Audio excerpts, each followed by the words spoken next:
রোজারিতে পাঞ্জাবি পরে শখ করে ফেসবুকে একটা স্টোরি দিয়েছিলাম। তারপরে কিছুক্ষণ পর স্টোরিটা চেক করে দেখলাম সবার সেম প্রশ্ন, ভাই জামাই জামাই লাগে। ঈদের দিনই ঘটনা ঘটাই দিছেন, তারপরে বোঝেন না শরীরে একটা বাবায় পড়ছে। তারপরে যা ঘটলো আর কি আপনারা দেখে নেন। আম্মা, কি বাবা ঘরে কি বাজার আছে নাকি বাজারে গিয়ে বাজার করে নিয়ে আসবো? বাবা আমার পোলা এত বড় হয়ে গেছে, বাজার কত শিখে গেছে। থাক তোর কষ্ট করা লাগবে না বাবা, বাজার আছে, তুই যা ঘুরতে যা। মা আমি মনে হয় আসলেই বড় হয়ে গেছি তাই না? আমি তোর ব্যাপারটা বুঝতে পারছি, আমি তোর মা তো সব বুঝি। আজকে ঈদের দিন বন্ধুদের সাথে ঘুরতে যাবি তাই না? তাই কিছু টাকা লাগবো, দাঁড়া আমি দিতাছি।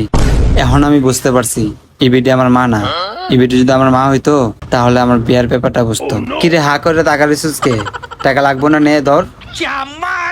না মানে টাকা লাগবো না, টাকা আমার কাছে আছে। আচ্ছা মা, এই পাঞ্জাবিতে আমার কেমন লাগতেছে? মাশাল্লাহ, এই পাঞ্জাবিতে তোরা মানাইছি রে, আমার ছেলে বলে কথা। অনেক সুন্দর হয়েছে পাঞ্জাবিটা। না আমার কষ্টটা শুধু ফেসবুক বুঝলো, আমার মারে বোঝাতে পারলাম না। কি রে তুই খুশি হস নাই?